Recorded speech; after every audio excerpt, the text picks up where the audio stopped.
Hai teman-teman, welcome to Podcast on Air.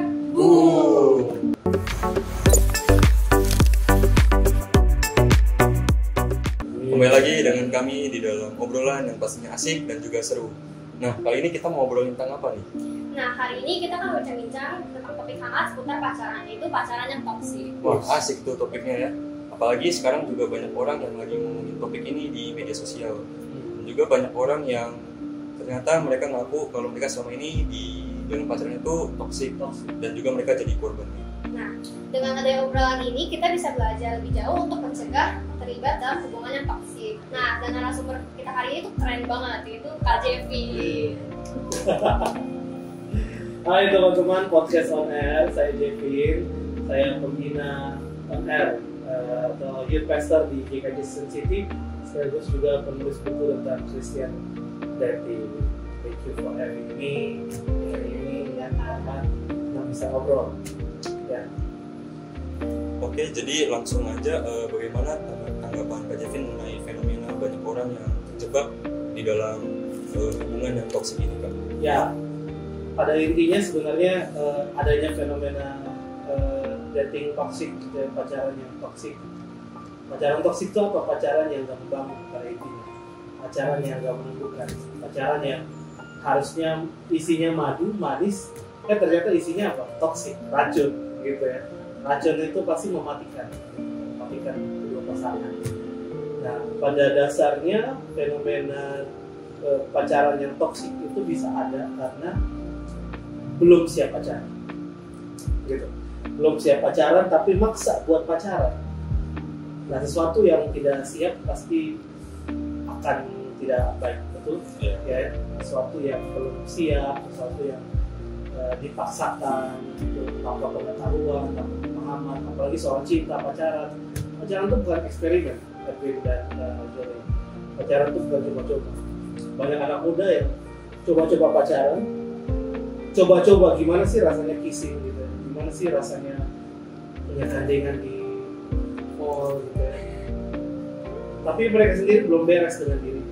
Akhirnya lambat laun aslinya mulai keluar, dan tidak dewasaannya mulai muncul, dan itu yang menyebabkan gue jadi korban toksik. Ya kayak gitulah, maksudnya fenomena ini bukan sesuatu yang mengagetkan karena ini jadi mengagetkan karena jadi tren aja sih. Apalagi kita lagi tren bahasa toksik, pertemanan toksik lah, atau hubungan toksik lah, semuanya dihubungkan dengan toksik. Pacaran itu juga ada toksik. Ya kayak gitulah kira-kira kalau tak boleh menanggapi. Nah, kalau menurut kakak sendiri, istilah dari hubungan atau pacaran yang toksik itu gimana sih? Istilahnya sih sebenarnya bisa apa aja sih. Yang sebenarnya harus difokuskan adalah tentang bagaimana kita tidak terjebak pada hal itu, lebih penting. Karena dari zaman ke zaman ya istilahnya bisa berbeda tapi isinya sama. Ya kan, pacaran yang gak membangun lah, pacaran yang ceweknya matre, itu kan juga toksik kan. Cowoknya matre juga bisa ya. Apapun bisa jadi toksik. Jadi istilah sih nggak terlalu gimana sih.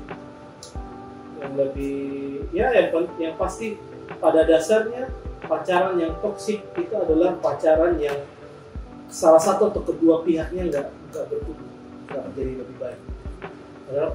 Padahal kan pacaran harusnya dua pribadi itu bertumbuh jadi pribadi yang lebih baik, jadi pribadi yang lebih dewasa.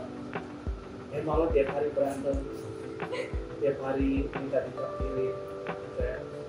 Tiap hari minta di chat, gitu, harus ada kabar. Kalau 1-2 hari oke lah ya. Kalau 24 jam kamu harus kasih kabar. Kamu di toilet pun kamu juga harus kasih kabar. Kalau kamu nggak kasih kabar, kamu nggak sayang aku. Gimana? Stres kan? Gitu. Udah lebih daripada orang tua. Nah itu kan udah nggak baik. Ya istilahnya pada dasarnya istilahnya merujuk pada pacaran yang berkembang. Kita sih sekarang bisa kasih contoh-contohnya, Bang. Kira-kira apa aja yang termasuk ke dalam hubungan yang toksik biar teman-teman kita juga bisa mengenalinya dan juga bisa menghindarinya. Ya. Pacaran yang toksik itu banyak banget contohnya. Kita angkat berapa ya? Angkat 3 lah ya. contoh pacaran yang toksik itu teman-teman, yang pertama adalah adanya kekerasan dalam pacaran. Ya, kekerasan dalam pacaran itu bicara tentang pasangan yang gampang naik tangan, baru pacaran tapi udah berani hukum. Kalau pacarnya buat salah dia bilang apa gitu. Ini pacaran atau bulan gitu ya.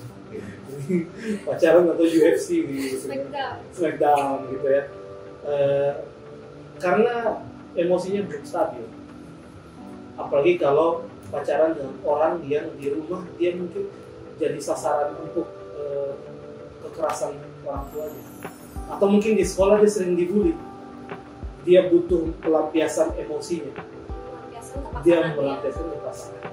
Itu banyak pemicu lah soal itu ya, soal kekerasan. Tapi yang pasti adalah kalau udah naik tangan sih itu udah toksik. Yang kedua itu adalah no respect. Kamu pacaran tapi dia nggak menghargai kamu.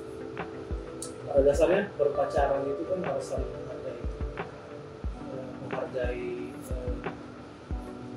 kehidupan pribadi masing-masing, menghargai keluarga, menghargai mimpi masing-masing, gitu ya, menghargai waktu masing-masing. Kamu harus ya 1 kali 24 jam sama aku, gitu. Nah, itu kan sebenarnya no respect. Memangnya hidup kita hanya untuk dia, gitu. Harus bekerja, harus sekolah, harus bantu orang tua di rumah dan sebagainya. Kalau pacaran tapi udah berani ngomong kata kasar, itu juga nggak respect.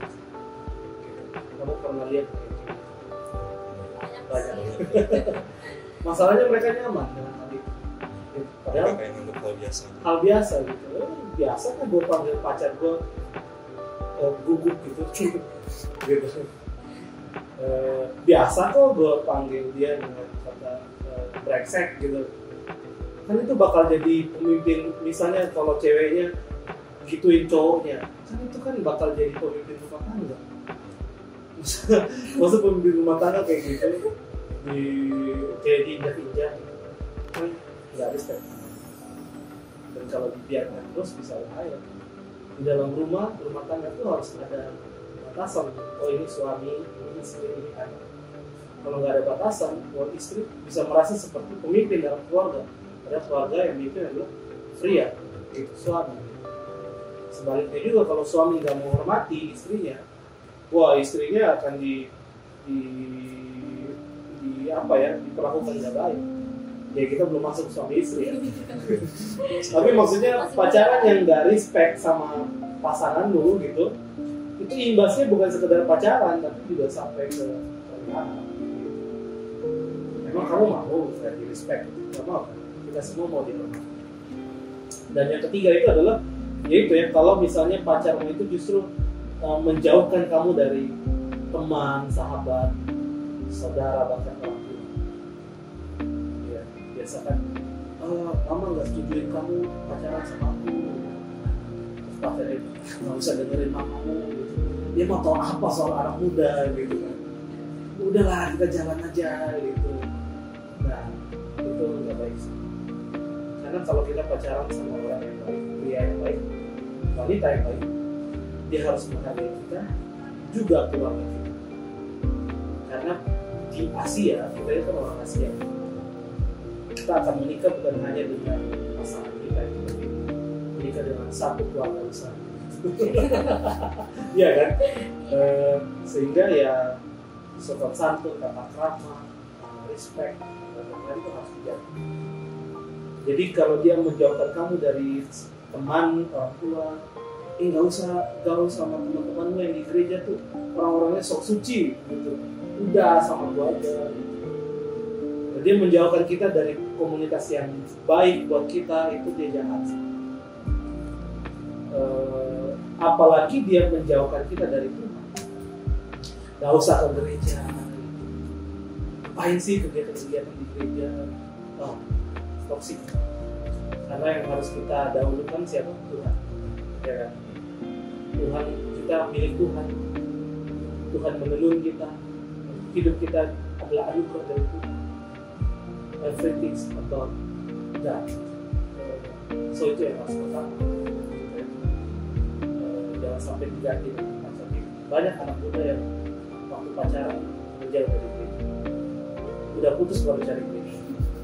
Kasian banget, kasian banget diperlakukan kayak gitu. Waktu dulu minta Tuhan kasih pacar, Tuhan kasih, minta itu.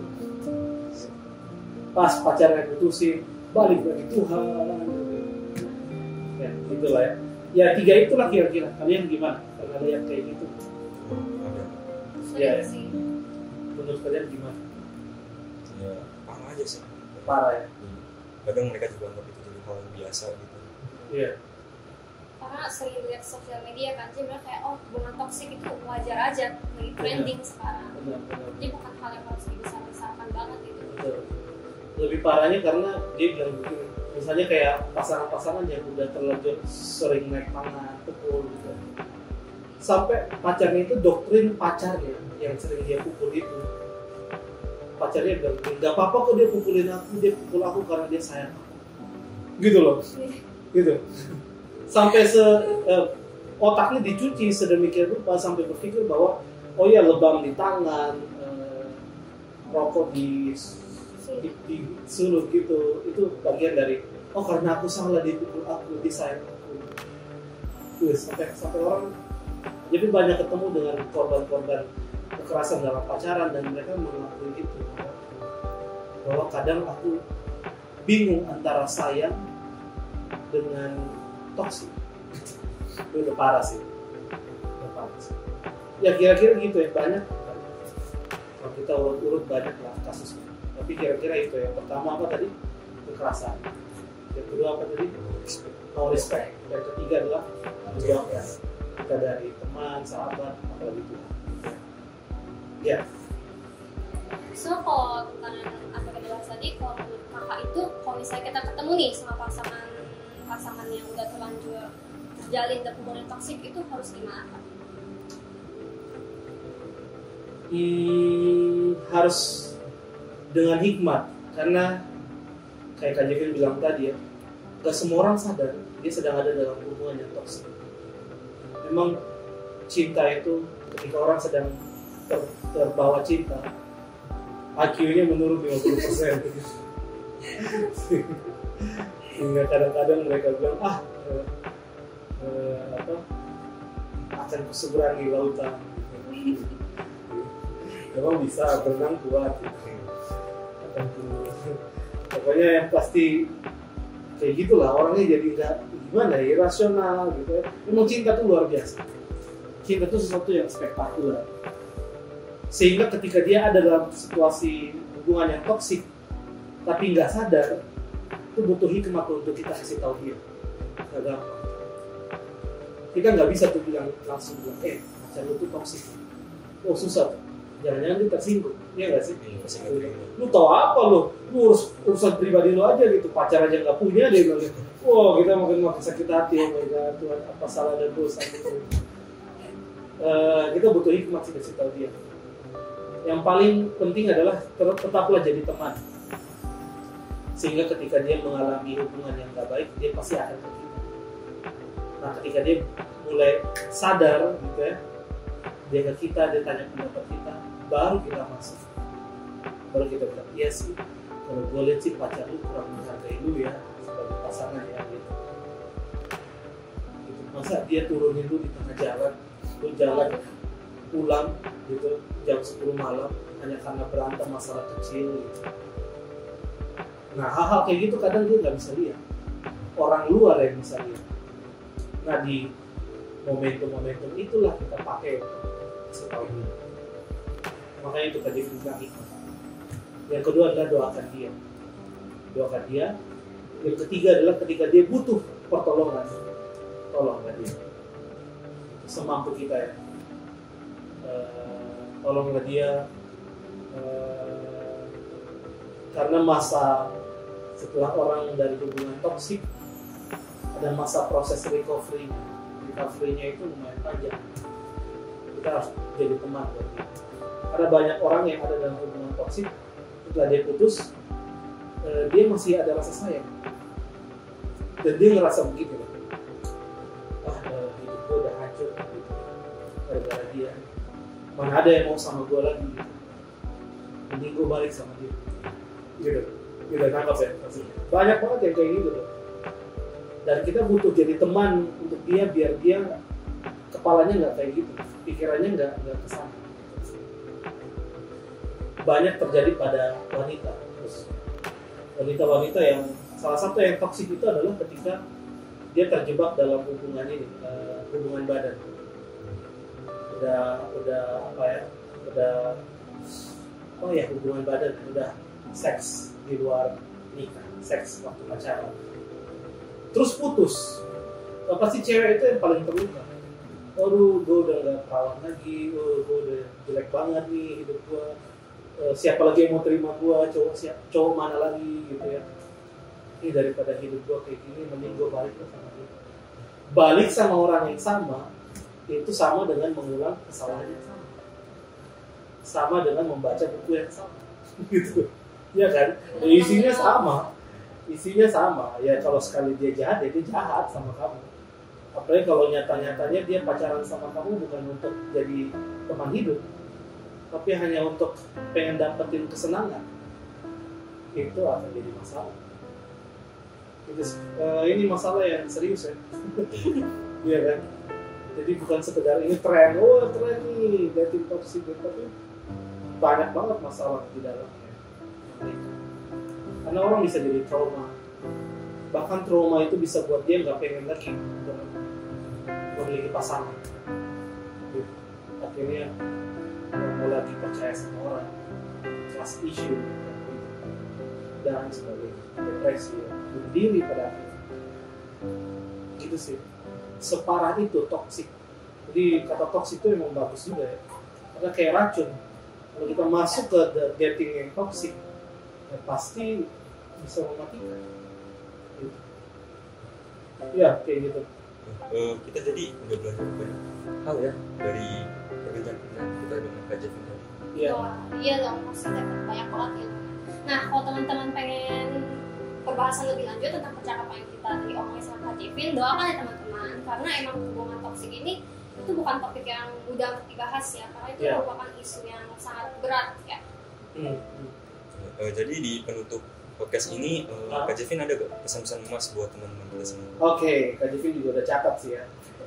Jadi pesan yang bisa kita ambil adalah gini, pacaran itu bukan ajang coba-coba, pastinya, bukan ajang eksperimen, gitu ya, pastinya, bukan karena nggak punya teman jalan lalu pacaran, bukan karena kesepian pacaran. Gitu. Kalau kesepian sih ya Grab, Gojek juga bisa temenin kita di jalan ya, gitu, nggak harus pacaran gitu. Baiknya pacaran itu ketika kita udah ngerti arti cinta, ngerti arti pacaran, ngerti arti memperlakukan orang lain, ngerti arti apa itu memiliki pasangan hidup, gitu. Itu akan sangat menolong kita ada dalam relasi yang sehat. Biar kita jadi pasangan yang sehat, pasangan yang baik, yang menumbuhkan, bukannya toksik bagi orang. So, itu saja pesan Kak Jevin. Oke, sampai sini aja bincang-bincang kita sama Kak Jevin, dan see you in the next video. Bye.